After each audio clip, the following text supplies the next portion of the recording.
Good morning, everybody. Hey, Michael, it's good to have you in here. You're the first one in. I don't know why the live started at 8:05. I guess I accidentally hit 8:05. I don't really know. So we're 5 minutes late, but hey, we'll deal with it. But good morning, everybody. Welcome to Clickbait and Coffee. Hey, I got a question. Is the fan too loud? Can y'all hear the fan? I've got a fan going this morning, and it is hot down here. I am not. The humidity this morning was just freaking horrible. But can y'all hear the fan? Is it drowning me out or anything? If it's too loud, I can cut it off. So, all right, I got it cut off now. But yeah, good morning, Jennifer or Mike, our shepherds. I just got the darn hiccups. Never fails. But yeah, this morning, the stinking humidity, I got up first thing. All right, thank y'all. I got up this morning, first thing, moved the animals across, literally walked outside. All right, we need to get rid of the hiccups. Literally walked outside the front door, the humidity just hits you, and you're automatically just sweating, and I'm like, this is going to suck. Hey, Jennifer. Now, Jennifer is our shepherds. That's on y'all. Okay. One of you's on YouTube, one of you's on Facebook. All right, got you. So, walked outside this morning. Literally, the humidity hits you right in the face. Good morning, Michael Osborne. Good morning, Forrest. Hit you in the face. I'm like, this is going to be a suck day, but at least I'm inside today. We're not painting outside because it's getting ready to start raining. So we're going to have, I think, like 3 or 4 days with possibly rain. So, but I had my fan on this morning because I've yet to put, down here in my office where I do all this, I've got a window air conditioner unit. And I've been holding off as long as I can to put that in here. So I'll probably put that in here this weekend. So it's a little muggy in here this morning. And it's, let me see. Yeah, it's 75 down here in the office this morning. So I'm going to hook the window unit up this afternoon when I get in from work. Good morning, Melanie. And good morning from cloudy East Central Indiana. It's supposed to rain the next 3 days. So I'm hoping that'll help the humidity. Yeah, I think it's going to rain. They're saying like the next 3 days here. I'm going to pull up the weather. Yeah, 80% today, 65% Saturday. And then all the way up until Thursday, it's like 40 and 50% chance. It's like we can't catch a break on the rain. It would be nice to go like 3 days without having rain. I would be like, that's amazing. So, but guys, what do y'all got planned this weekend? Any big plans, fun stuff y'all are going to do? I don't have too many plans. My youngest one has got baseball tryouts. We're going to try a travel team. We're going to try a travel baseball team. I'm still kind of on the fence about travel baseball. Personally, I think it's a big money-making scheme, and I've been adamantly opposed to it. But we're going to try it out just because the rec leagues here, it's all daddy ball. The coaches' sons, even if they're not good, play all the best positions. And then the kids that put in all the work and are there before and after practice and everything, they kind of get the shaft on it. So we're going to try travel ball out, and just see what happens with it. So I don't know. So we'll see what goes along with that. So Saturday we've got a tryout for that. So Forrest says, I'm going to be inside projects because of the rain. Yeah, I've got a bunch of painting to do inside today, so I'm going to do that and then come back to the house and do a couple things here and probably not do a whole lot. It is Sunday is Father's Day, so happy Father's Day, or happy early Father's Day to everybody in here, all the dads. I hope y'all have a super awesome Father's Day. We're going to do, my mom's coming up, my brother's coming over, his girlfriend, my mother-in-law will probably come over, and then me and my wife, my youngest one, will be here, and we're going to do Sunday dinner like we usually always always do, and then I guess do a little Father's Day thing kind of deal. This will be the first Father's Day that I've not had my dad alive. I don't talk a whole lot about it, but my dad passed away Friday before Memorial Day weekend, so it'll be a little rough for the first Father's Day, but we'll get through it and have a good weekend. So, Jessica Willis, howdy! You hadn't been here in a hot minute. I'm glad to have you back. So, Michael Hamilton will be hanging wallboard in the bathroom. Well, are you redoing, Michael? Are you redoing a bathroom or building a new one? So we do mostly with my construction business. We do a lot of remodels, and we do the majority of all the work. So I am no stranger to hanging drywall in bathrooms for sure. Jessica, thank you very much. I appreciate it. Stony Corners Farm, I appreciate that too. So it'll be maybe a little rough, but we'll get through it and go on. There's a plan for everything that happens, and there's a plan for me having hiccups. I hadn't figured that out yet, but it's kind of getting on my nerves, honestly. So those are the plans for my weekend, and then Monday start it all over again. So guys, if y'all hadn't caught, Shelly and I have been doing it, and I will get the days right now. Mondays and Thursdays are our days for lives. We're doing those at 6:30 Central, and 6:30 Central. Yeah, 6:30 Central. We're interviewing people from people that are coming to speak at the festival and doing workshops at the festival. Who is Monday? We've got Jennifer from Our Shepherds Monday, I'm pretty sure. Either Monday or Thursday of this week, we've got her. I have to look at the schedule. But,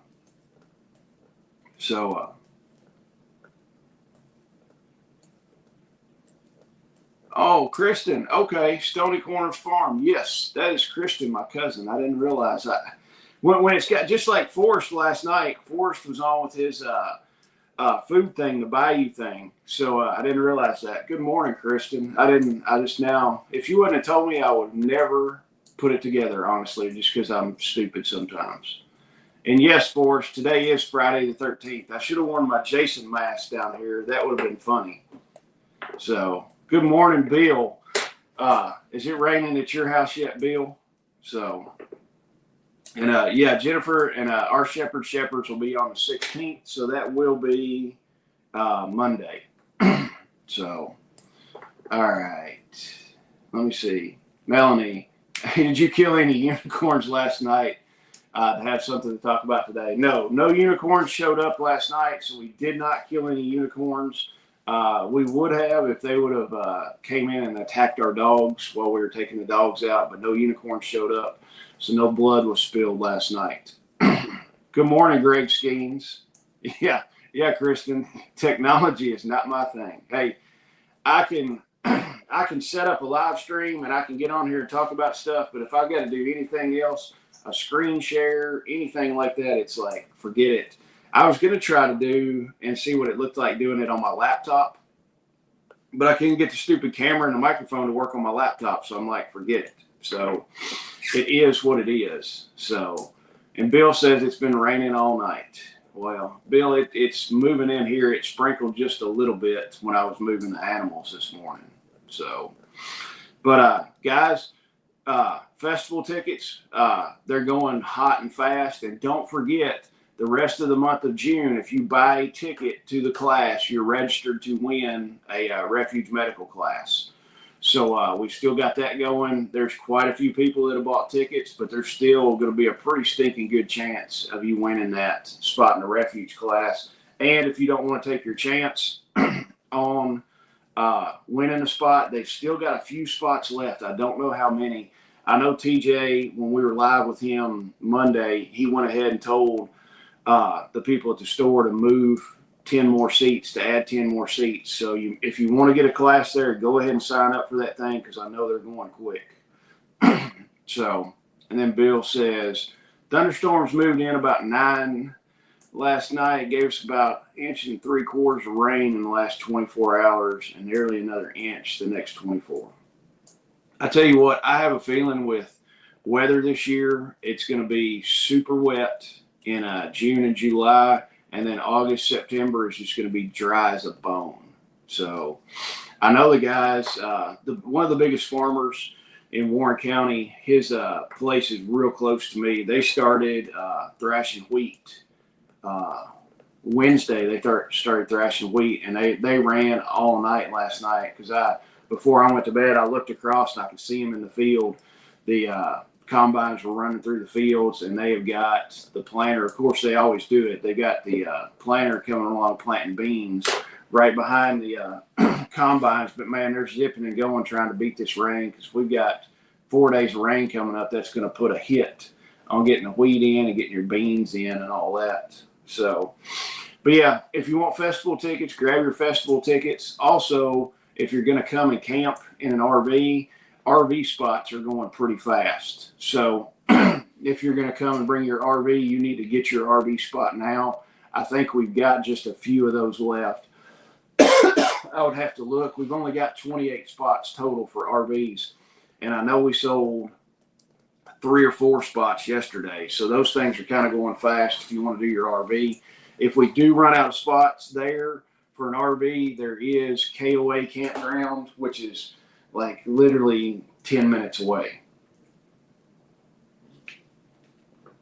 Bill says, I'm tickled pink that the temperate rain, that the temperature in the rain is excellent for growing food. Exactly. I mean, we've got, my food forest down there is just going gangbusters.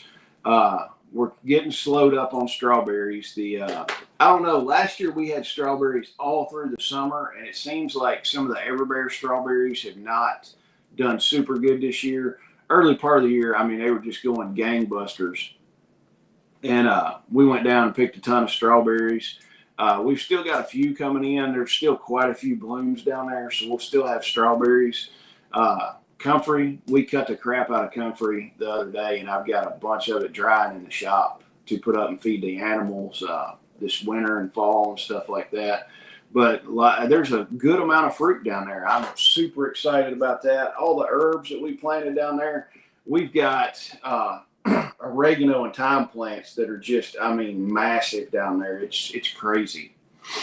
So, and Bill says sweet potatoes, peppers, onions, squash, and melons are going to be insane. Yeah, I mean, it is with the rain and all that stuff, and it's just not super hot yet. So it is a good time.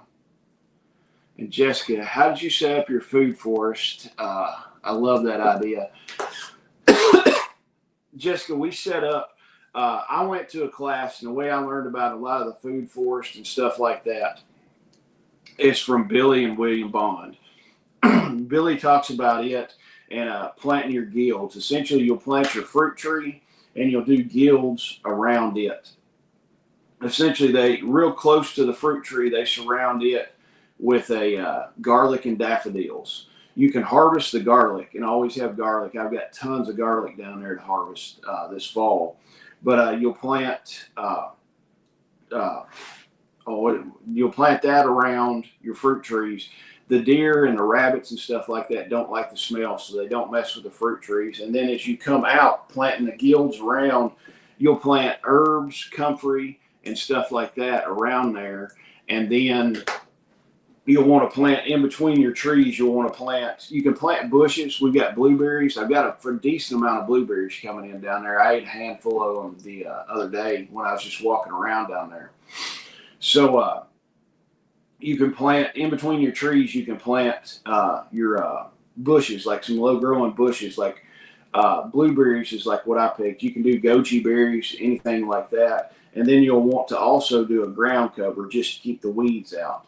You can do an edible ground cover. I chose strawberries as mine, and literally we started out with just plugs of strawberries, and they've taken over the whole freaking area. Like, you cannot walk down there in the older part of it without stepping on strawberry plants. I really need to go in and thin a bunch of them out.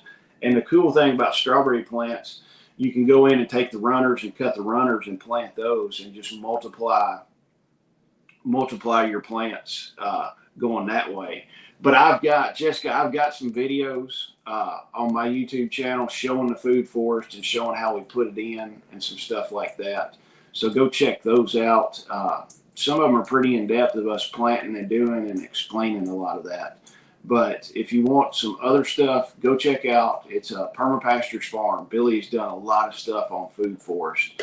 And the nice thing about a food forest is you kind of plant it once and put a whole lot of work in the front end, and then at the back end you're not putting in a whole lot of effort on it. I put very little effort in on my food forest. I really need to spend maybe an hour or two going down there and weeding it and cleaning it up a little bit, but it kind of goes on autopilot, so you don't have to do a lot with it. But of course, it's like Billy says, the more effort you put in something, the more you're going to get out of it as far as production wise. But you got to look at it. If you don't have a whole lot of time, you're still going to get stuff out of the food forest and stuff like that, but you're not putting in as much time. So, all right, let me see.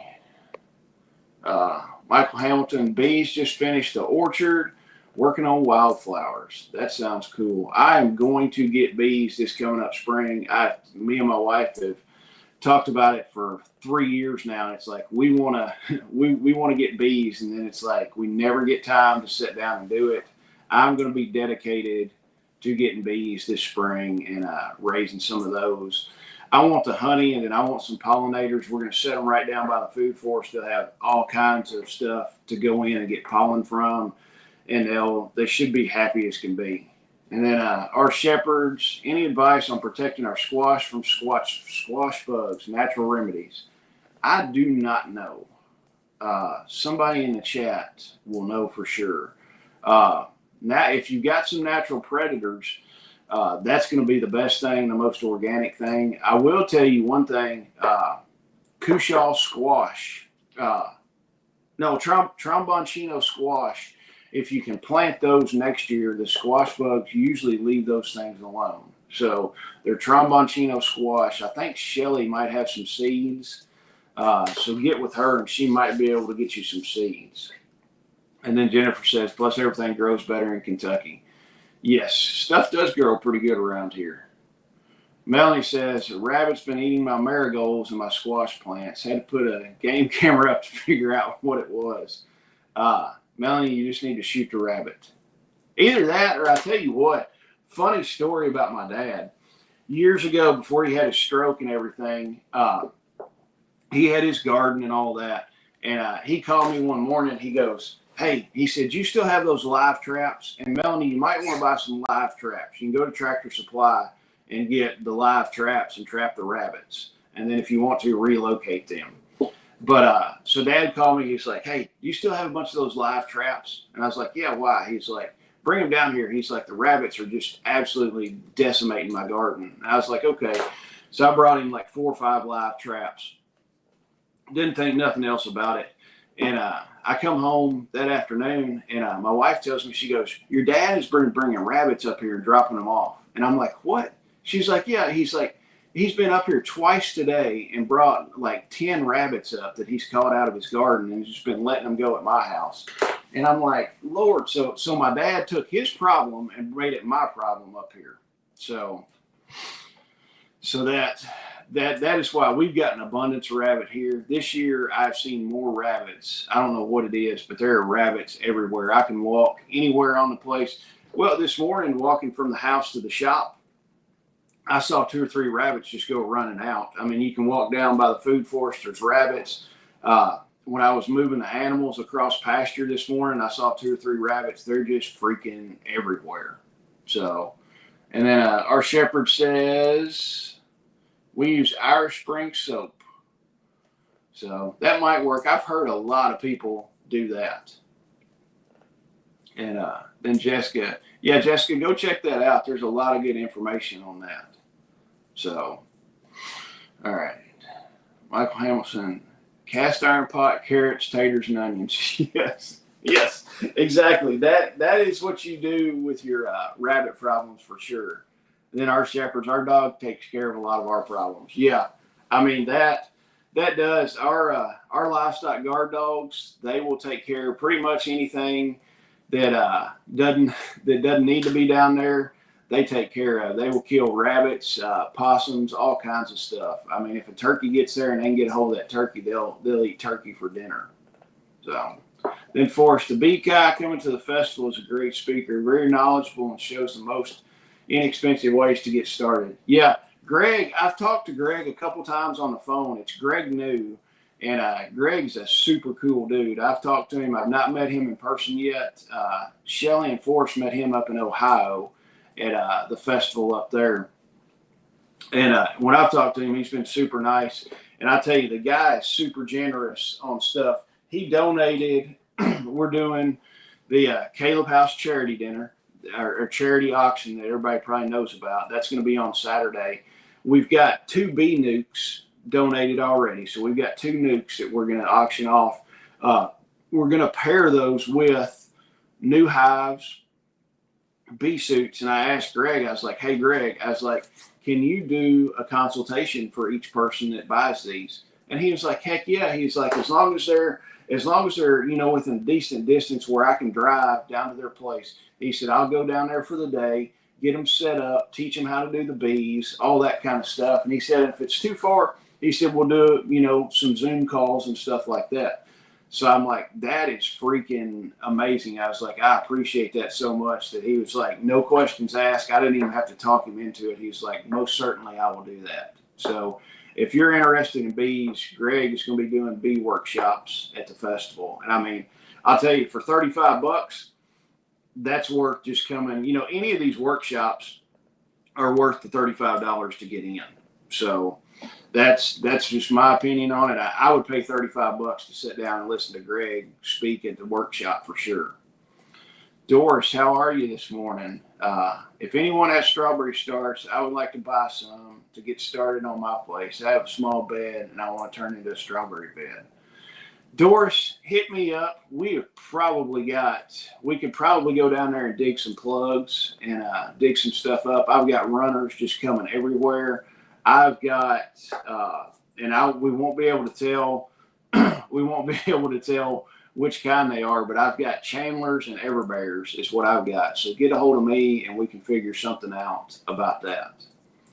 And then Bill, AgFab has a hoop system that allows water through but not bugs. I'm going to get a few of those myself and to help out with my brassicas and squash next season. That would be a pretty good deal. So I've seen those and I know what you're talking about. So, all right.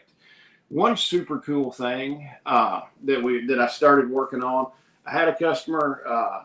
It was what is today? Thursday. Yeah, it was Wednesday night or Wednesday afternoon. Placed an order, and he placed an order. He wanted an IFAC and a vehicle med bag. So he wanted the IFAC in red. And I went down. We had sold a bunch of stuff. I went down. I couldn't take the red IFACs off fast enough, out of stock. So I called him and was like, hey, man, I was like, we just sold the last red IFAC. I was like, do you want to do a different color? And he's like, yeah. He said, it's fine. He said, I don't care if it's red or not. I was like, I can get you a red one, but it's going to take like an extra week. He's like, no. He said, just do a multicam. We'll be good. I'm like, man, I appreciate it so much. We got to talking, and he works for a tree company. Started talking about OSHA kits and stuff like that. He said, have you ever done any OSHA kits? My boss was asking about it. And I said, we put together an OSHA kit for somebody else for some job site trailers and stuff, put that together and everything. And so I know everything that needs to go in an OSHA kit. And I was like, yeah, so we can put together an OSHA kit for sure. And he's like, awesome. He said, get all the contents and everything. He said, I'll talk to my boss. He emails me back yesterday and he's like, I've got approval. He said, show me what's going to be in that. And he said, we want it in a hard case. And I said, the other ones we've done were in like a soft, almost like an EMT kind of bag deal.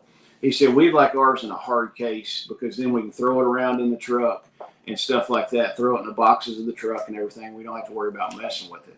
And I was like, all right, cool. I was like, we work with Condition 1 cases, which they're essentially, Condition 1 cases is a Pelican style case. They're made down in Texas. It's all American made case. I've got a lot of those cases. That's what I've got my Starlink in.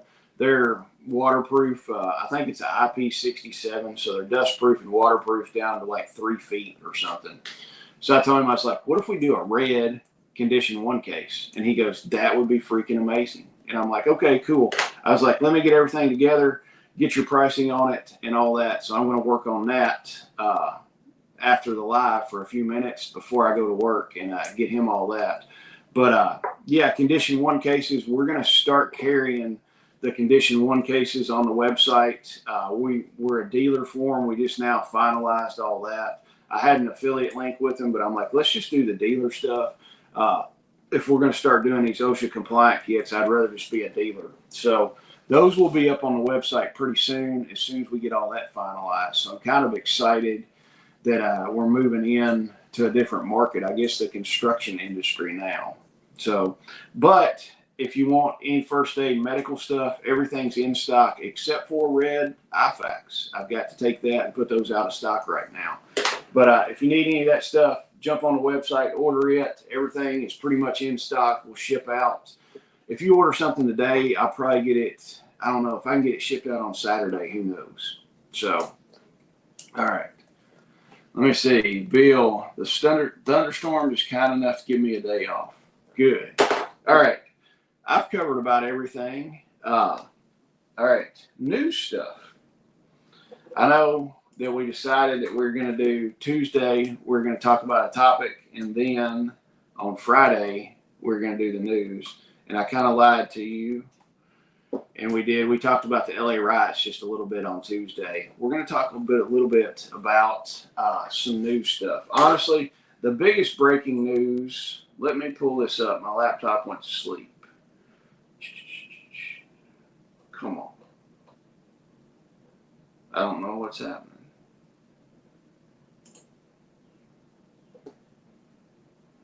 I hate computers sometimes.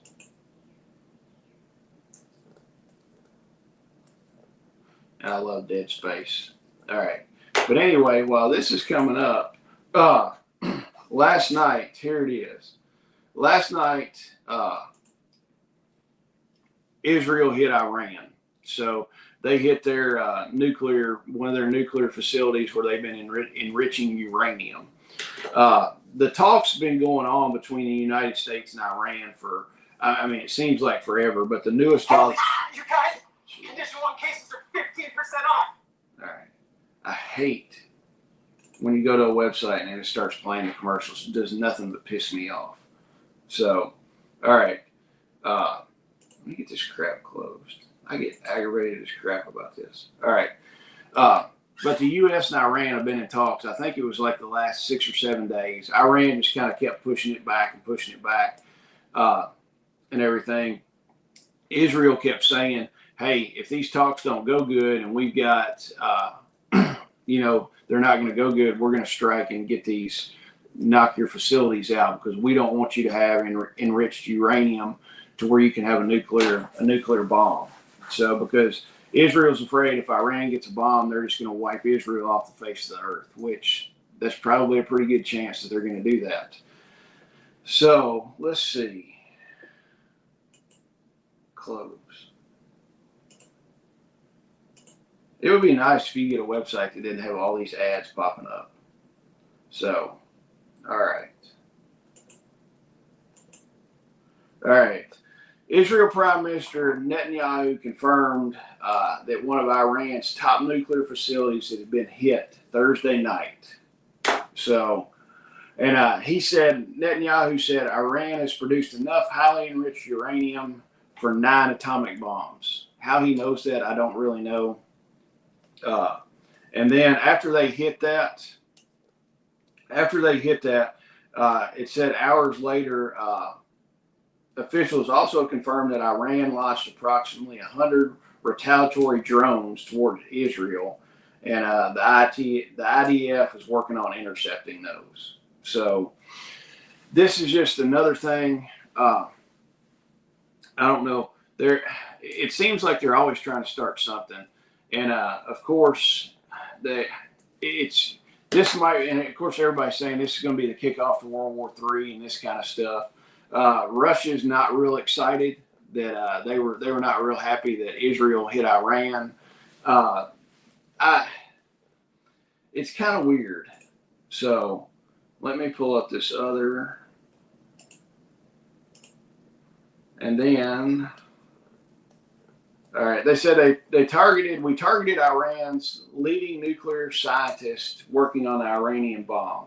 So apparently there are several officials, Iranian officials, military officials that were killed in that strike.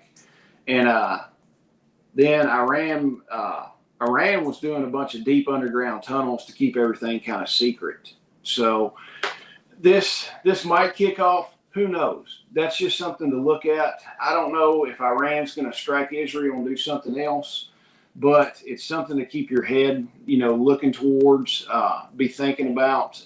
Nothing's happened yet. Of course, Iran threw some drones over there. I don't think much happened, but this could spark some more stuff up. And then, of course, the U.S. is saying they had nothing to do with it, but I guarantee the U.S. was giving Israel intelligence and stuff like that. Anytime the U.S. is like, no, we didn't have anything to do with it, they did.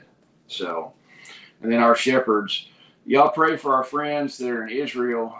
They tried to leave last night, but they've grounded all flights in and out.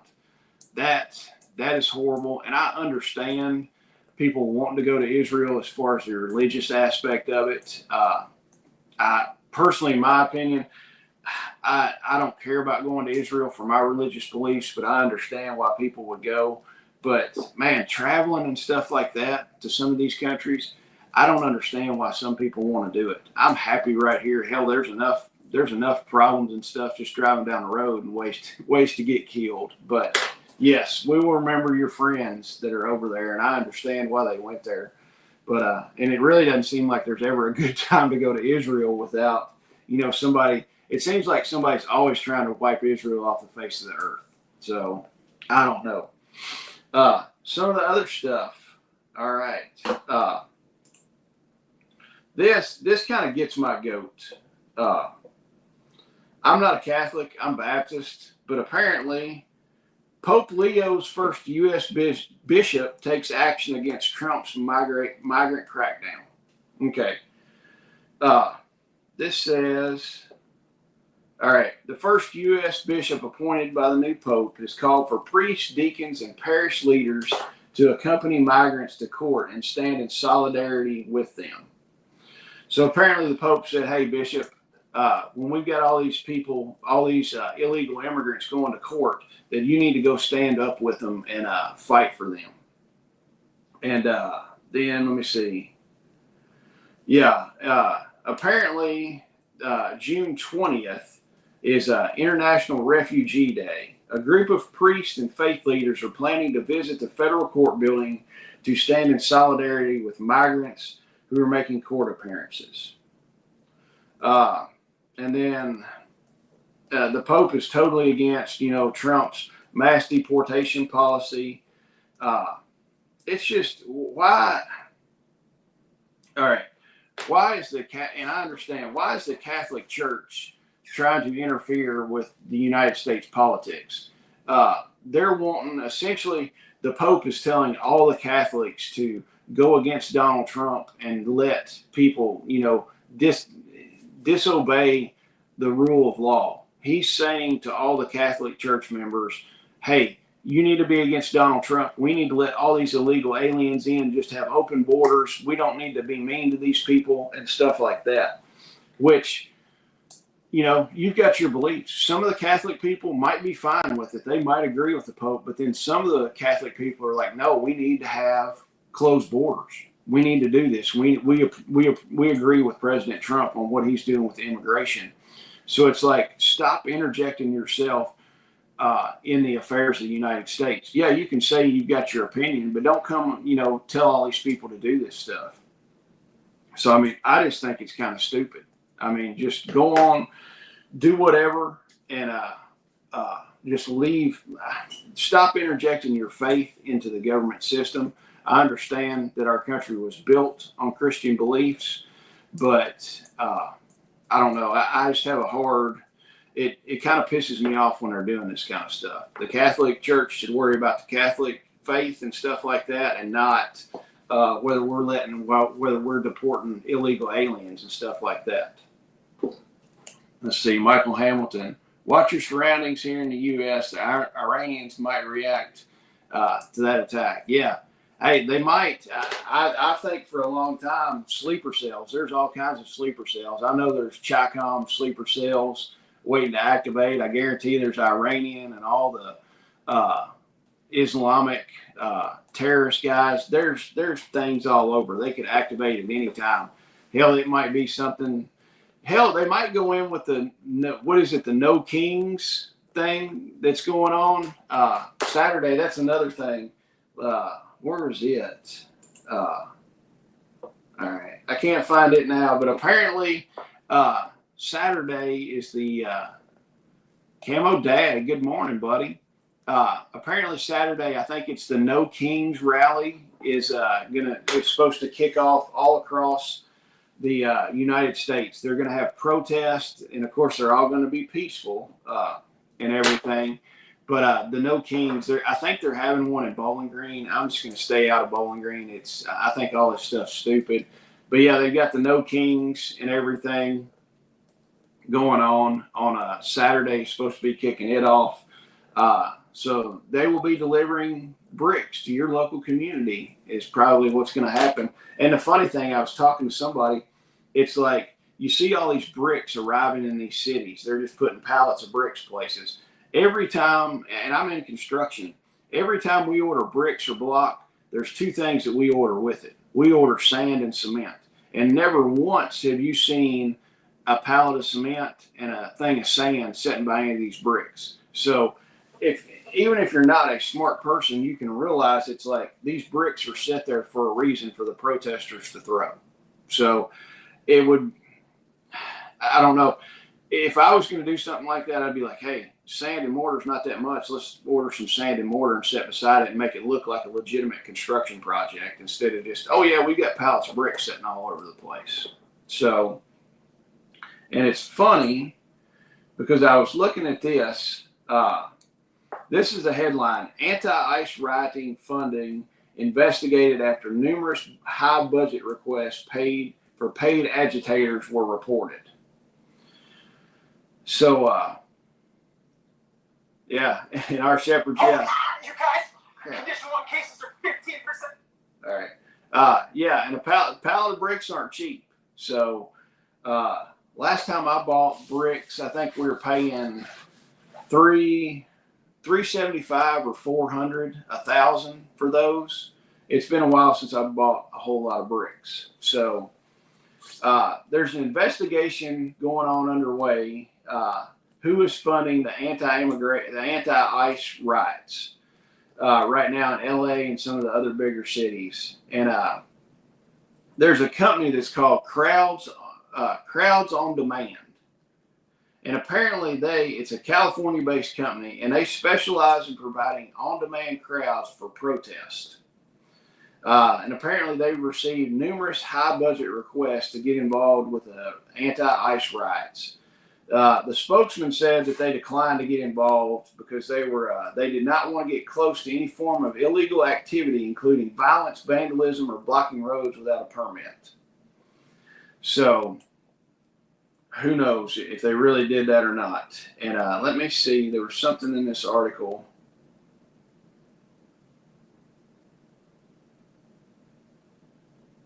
And all right, Senator Josh Hawley, he's a Republican out of Missouri. He's the chairman of the Judiciary Subcommittee on Crime and Terrorism.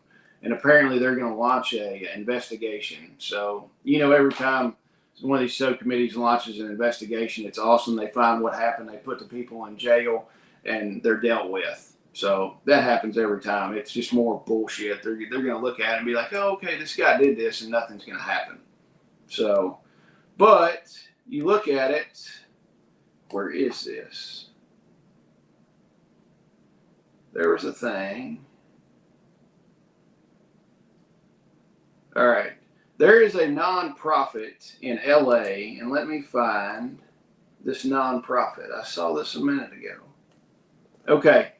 This is the Coalition for Humane Immigrant Rights. is an advocacy group believed to be at the center of the ICE protest. And you scroll on down in this article and you look, the nonprofit behind the LA riots donated almost $500,000 to support Newsom's campaign. So they put in almost $500,000 to help get Newsom reelected, and then received $34 million in state funding. That's no coincidence there. So the guys that put Newsom in are behind all this stuff, and then they get $34 million in state funding. So us taxpayers are funding these riots, which is teetotally stupid in my opinion. It's like, what the hell is going on? We're paying for these riots. We're paying people to burn buildings and smash cars and do all this stuff, tear up vehicles and everything else. And it's like, then we're just going to pay to redo it. So it's like, we're a double win on this situation. So I don't know, guys. What's y'all's opinion on all the riots going on, the Israel hitting Iran and stuff like that? I'd like to know y'all's opinion on that. I know my opinion. Morning, Bruce, Leather Homestead. And Bill says this crap is supposed to happen here in Jackson tomorrow also. Yeah, I saw the map. It's been circulating around Facebook and stuff like that. There's all these riots. Jessica Willis, yeah, you couldn't pay me to live in California. Exactly. I would not live in California to save my life. There's just not. I mean, California's going to turn into a third world country more than it already is right now. Yeah, Bruce, Leather Homestead, time to bring back the water cannons. Yeah, I saw a thing, I think it was in Japan, that when they've got the big demonstrations, they bring out the water cannons and they dye them with a blue dye that you cannot wash off. And they'll spray the protesters and everything, and then that way they said, that way they could identify the people after the protest if they did something. So they could go in there and like, hey, you look like a Smurf, you were at the protest doing something, we're going to take you to jail. So, which I think is great. They ought to do it. They ought to do it pink. Spray everybody pink that's at these stupid rallies and everything else. If they start getting wild, spray them down with pink dye and then go arrest them. So, yeah, and Jessica, I've seen that too. It's pretty great. Yeah, I mean, do it. Spray everybody down with it. But I don't know. They did have, and it's funny that they don't tell the whole story about stuff. Apparently, there's a guy, and this was circulating on Facebook. They had a demonstration, I think it was yesterday in Bowling Green, down around campus at Western's campus and stuff. And it was circulating. This kid is an 18-year-old kid, just graduated or something like this. And ICE had deported him. And they're like, he had such a bright future and this and that. And they tell all this good stuff. Yeah, the kid had graduated high school and done all this other stuff, but he was in the country illegally. So he was breaking the law and he got deported. All the people on Facebook are like, oh, he's such a good kid and this and that. I can't believe he didn't do anything wrong and stuff like that. And they're going to deport him, and they're doing a demonstration for that. And it's like, they don't tell the whole thing. It's like saying Jeffrey Dahmer. I forget how many people Jeffrey Dahmer killed. It's like saying, well, Jeffrey Dahmer is such a great guy. I mean, he graduated college and did this and was, had a 4.0 GPA when he graduated college and gave to the local dog shelter and, would go and donate time at the dog shelter and do this and do that and gave clothes to the homeless. And they're like, he was such a great guy, but they fail to mention he killed all these people and ate them. It's the whole exact same thing. Yes, these people might do some great stuff and they're just here to help their families and get a better life. But yes, they broke the law in doing that. Come to the United States legally, and I have no problem. Coming to the United States illegally, that's when we've got a problem. And the bad thing is, a lot of these people are a bunch of drug dealers, rapists, murderers, pedophiles, everything else. I read the other day on here all the stupid stuff that they're picking these people up. And they just got, they're violent offenders and all this kind of stuff. It's crazy.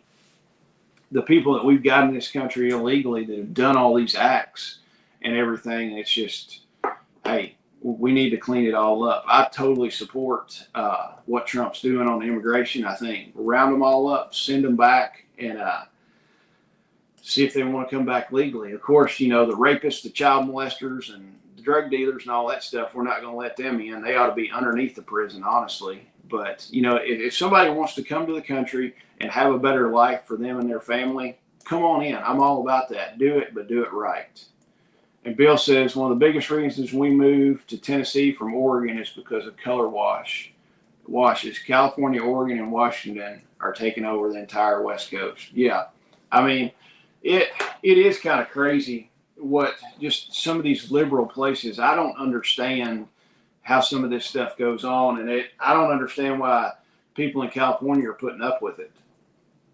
So, but guys, that's about all I've got. If y'all got any more comments, I'm going to stick around for a minute, but I've got a bunch of painting to do. So, but I appreciate all of you being here and everything. I love talking to y'all. I'll be back Tuesday, and then Monday night, Shelly and I will be on here with Jennifer from Our Shepherd Shepherds, talking about dogs and talking about protection dogs and all that kind of fun stuff. I'm excited to talk to her about that for sure. I'm excited to have her at the festival. It's going to be a good time watching the dogs do stuff. Then also she's going to talk about some canine TCCC, which is essentially medicine, first aid and trauma medicine for your dog. So I'm excited about that. If you need tickets to the festival, go ahead and get those. If you want the refuge class, grab it before they sell out. And then if you need any medical and first aid supplies, run over and get those. Everything's in stock except for the red IFAX. So, Cindy, can't wait for the show on the dogs. Yes, I cannot wait either. I talked to Jennifer a couple days ago. Well, I think I talked to her on Tuesday for quite a while, her and her husband. And I tell you what, I'm going to tell everybody, I said last night, after we did the live with TJ Bear, she told me, she was like, God laid it on my heart that we need to donate something to Caleb House. And she was like, we're donating 4 obedience classes to Caleb House for the auction. And so she donated that, and I'm like, that's awesome. She was telling me this is not, and I said it last night, these are not your classes like you're going to go to PetSmart and they're going to tell, your little ankle biter dog, to set and roll over and that kind of stuff. These are going to be like legit obedience classes for dogs that it's going to be well worth the time and stuff like that going to. These classes are not cheap either. They're a high quality class. I'm excited that she did that, and I was overjoyed when she was telling me that. I'm like, that's amazing. I appreciate y'all doing this so much. Melody Anderson, I enjoy your morning meetings. I appreciate you being here. And honestly, I appreciate everybody being here. It makes it more fun. The more people we got in here and the more comments, the more fun it is for me. It's still weird. As many videos as I've done, you're sitting here talking to a sideways iPad like you're some crazy dude. If you really think about it, if somebody that knew nothing about technology, nothing about YouTube and all this stuff, if they walked in and they saw me talking to a sideways iPad, they'd be like, this guy's crazy. So, but it's still a little weird sometimes, but it makes it worth it when I've got people in here listening and, throwing stuff in the comments. It makes me excited. I enjoy doing this. So, guys, I'll be back with Shelly on Monday night, and then I'll be back Tuesday morning for regular stuff. But I appreciate y'all, and I'm going to go walk out in the humidity and start sweating as soon as I start working. But, guys, I appreciate it, and we'll see y'all Monday. Y'all have a good weekend.